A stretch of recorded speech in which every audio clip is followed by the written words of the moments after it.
Big TV ఇది official satellite channel యూట్యూబ్లో ఉంది కదా నిన్న మన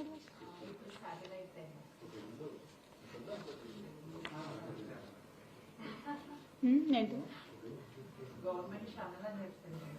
గవర్నమెంట్ కాదు కాంగ్రెస్ ఛానల్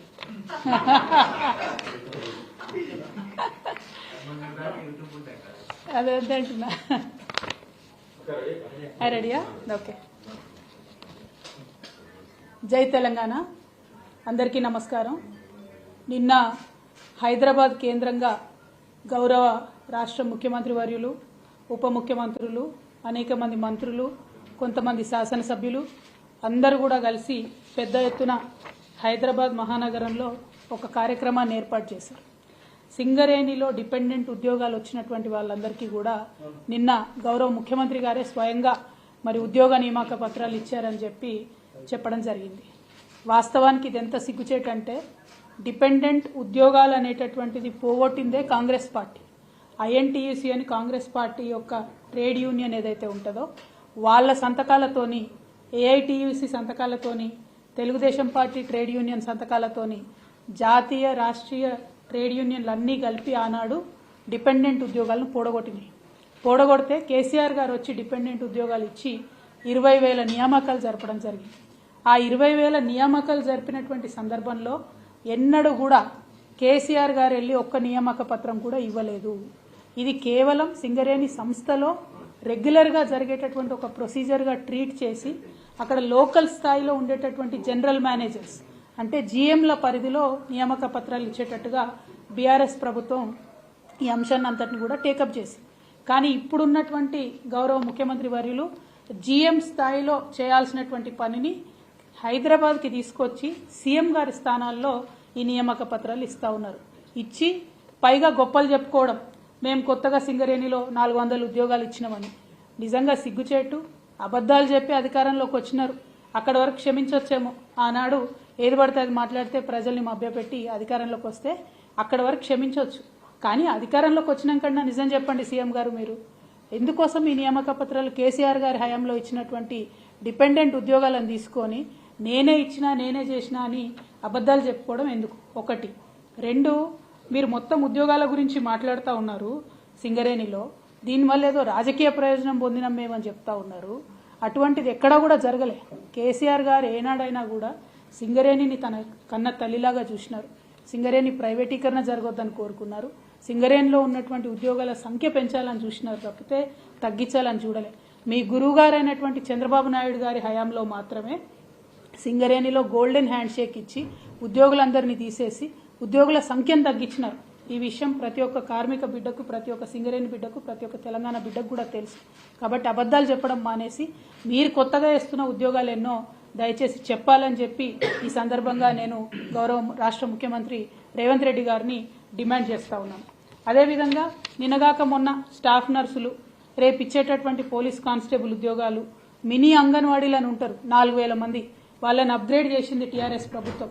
ఇవాళ వాళ్ళని ఫోర్స్ చేసి కింద స్థాయిలో ఎక్కడికక్కడ శాసనసభ్యులు పిలిపించుకొని ప్రభుత్వం మారింది, ఇప్పుడు ఎమ్మెల్యేలు వచ్చి మీకు ఇస్తారు నియామక పత్రాలు అని చెప్పి చెప్తున్నటువంటి సందర్భాన్ని ఆ కింద స్థాయిలో ఉండేటటువంటి ఆడబిడ్డలు, మా అంగన్వాడీ అక్క చెల్లెలు చేసి బాధపడుతున్నటువంటి సందర్భం.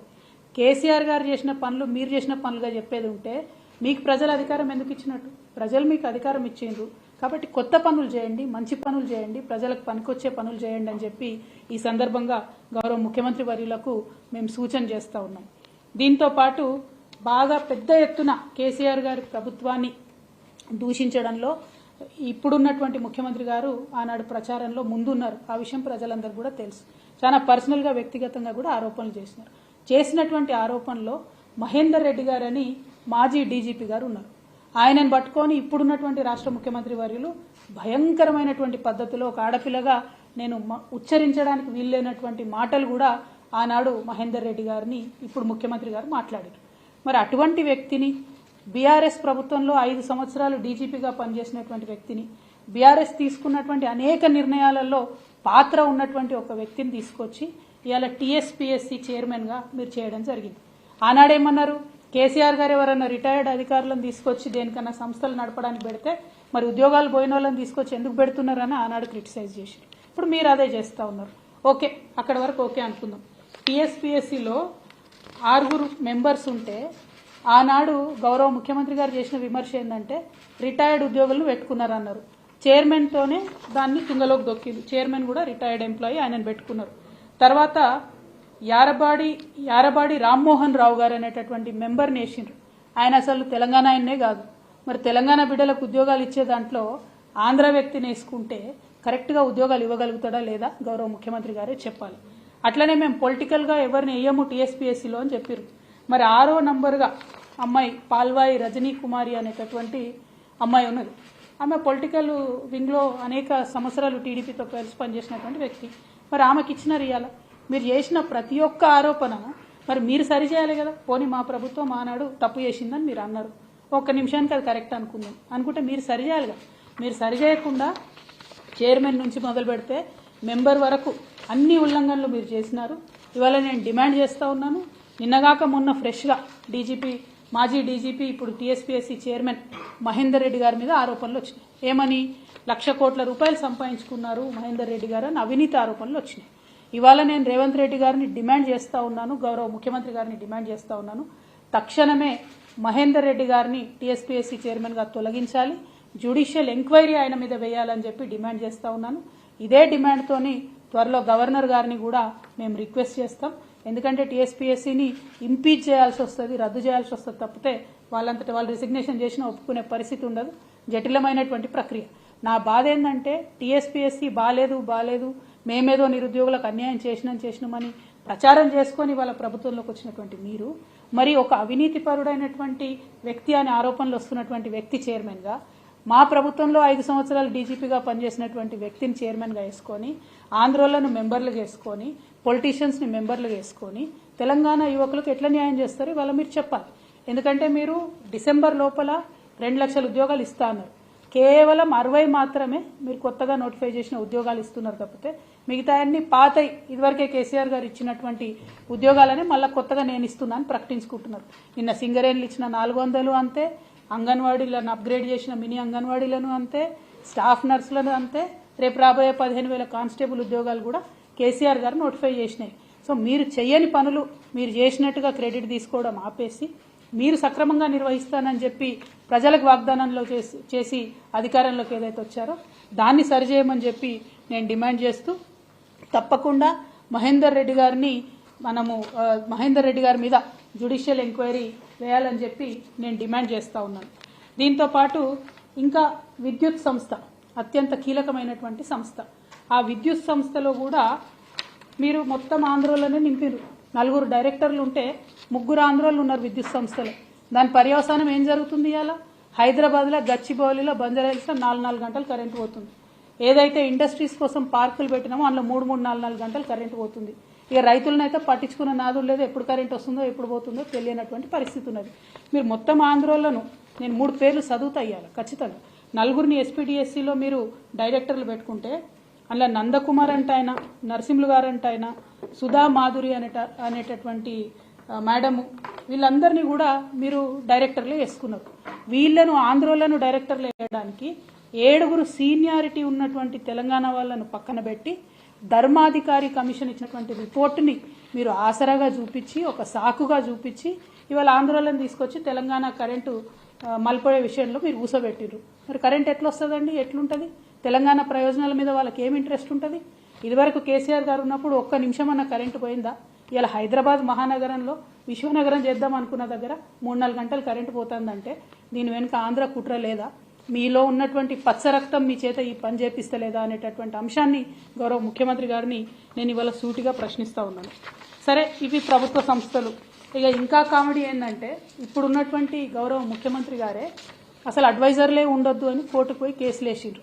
ఎవరు ఉండొద్దట అడ్వైజర్లు రాష్ట్రంలో, వాళ్ళు వేస్ట్, వాళ్ళేం అడ్వైజులు ఇస్తారని చెప్పారు. మరి ఇవాళ మీరు ప్రభుత్వంలోకి వచ్చినాక ఎంతమందిని అడ్వైజర్లుగా పెట్టుకున్నారండి? మీరు పొలిటికల్ రీహాబిలిటేషన్ కోసం పెట్టుకున్నటువంటి అంశాలు కాదా? సరే పోనీ పొలిటీషియన్స్ని అడ్వైజర్లో పెట్టుకున్నారంటే నాయకులు కాబట్టి వాళ్ళకి అవగాహన ఉంటారు కాబట్టి, ఇప్పుడు మా షబ్బీర్ అన్న ఉన్నాడు, ఇటువంటి వాళ్ళని అడ్వైజర్లుగా పెట్టుకుంటే మంచిదే డెఫినెట్గా.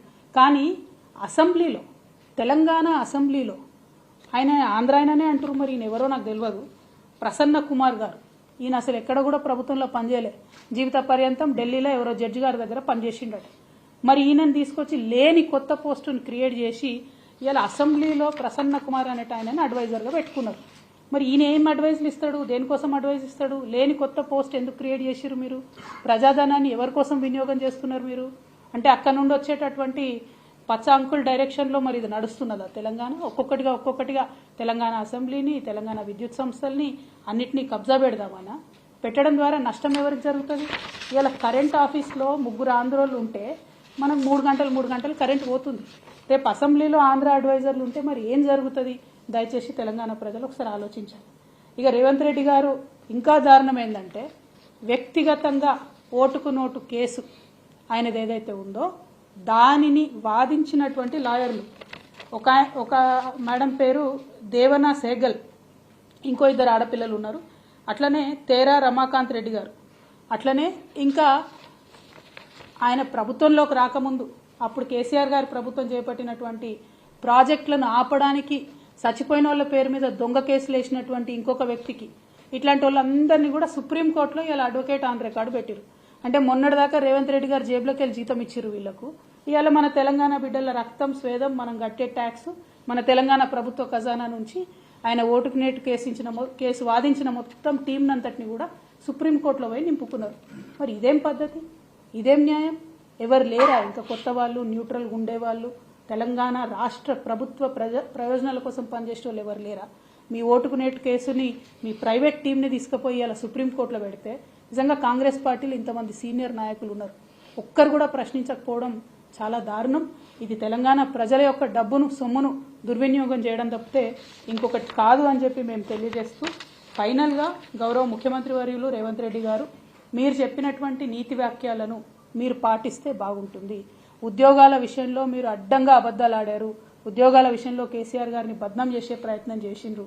ఇప్పుడు మీరు వేసినటువంటి టీఎస్పీఎస్సీ నిజంగా మీకు చిత్తశుద్ధి ఉంటే, నిజంగా మీకు అవినీతి మరక అంటొద్దని మీరు అనుకుంటే తక్షణమే మహేందర్ రెడ్డి గారిని తీసేసి ఎంక్వైరీ వేయండి, అవినీతి జరిగింది వాస్తవమా కాదా ప్రజలకు తెలియజేయండి. రెండవది, కేసీఆర్ గారు వేసినటువంటి ఉద్యోగాలు మేము ఇచ్చినట్టుగా చెప్పుకుంటా ఉన్నారు, దాన్ని మేము తీవ్రంగా ఖండిస్తూ ఉన్నాం.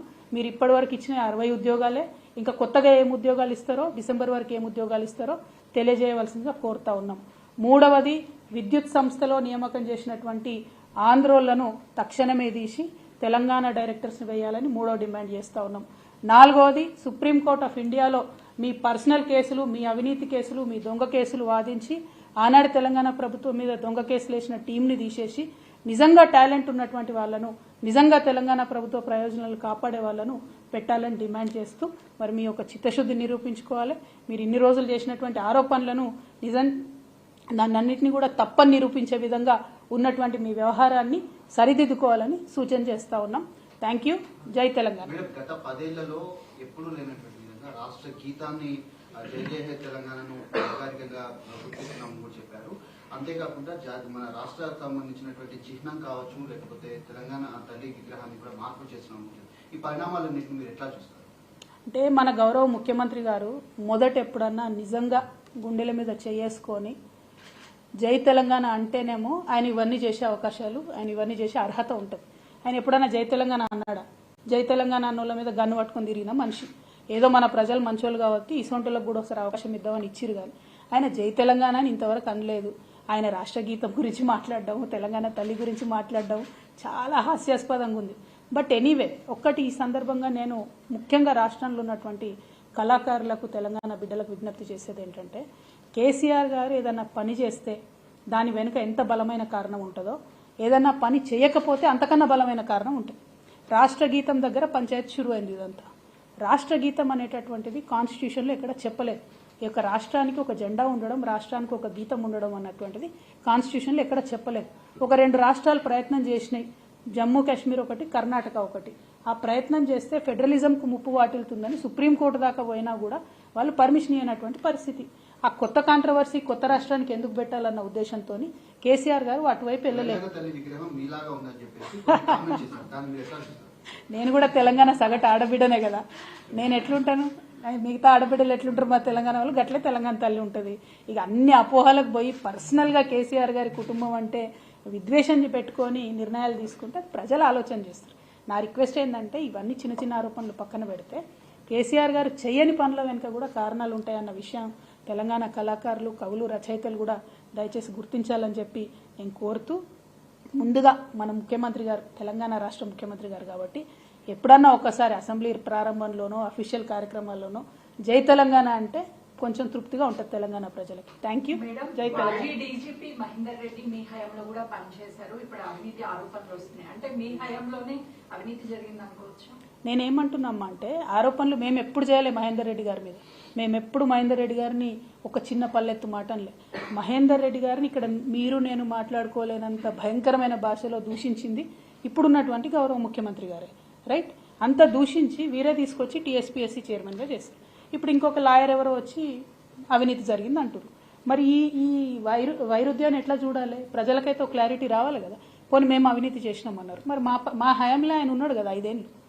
మరి ఎంక్వైరీ చేయమని అంటున్నాం మేము మహేందర్ రెడ్డి గారి మీద. నేనేం కొత్త కోరిక కోరతలేను కదా. సీఎం గారు చెప్పిన దానికి మరి చెప్పినట్టుగా నిరూపించుకోండి. మహేందర్ రెడ్డి గారు స్వాతి ముత్యం, కడిన ముత్యం అని మీరే నిరూపించండి, ఎంక్వైరీ చేసి జ్యుడిషియల్ ఎంక్వైరీ చేయండి. కానీ ఈ క్రమంలో తెలంగాణ నిరుద్యోగులకు నష్టం జరగకుండా జాబ్ క్యాలెండర్ ప్రకటించండి. మీరు మొన్న ఇచ్చినటువంటి జాబ్ క్యాలెండర్లో ఫిబ్రవరి 1వ తేదీ నాడు గ్రూప్ 1 ఇస్తామన్నారు. వచ్చిందని ఫిబ్రవరి 8వ తారీఖు వచ్చింది. ఏమన్నా అంటేనేమో ఎక్కడ మేము ఇప్పుడే వచ్చినాం, నిన్ననే వచ్చినాం, ఇంకా మూటాముల్లే సర్దుకోలేదు అంటున్నారు. Okay, no problem. దీనిలో ₹1 ఖర్చు లేదు కదా. ప్రాసెస్ ఇనిషియేట్ చేయాలి కదా. టైమ్లీ ఇనిషియేషన్ ప్రాసెస్ కోసమే అడుగుతున్నాం, బడ్జెట్ కోసం అడుగుతలేము. అది ప్రజలు గమనించాలని కోరుతున్నాం.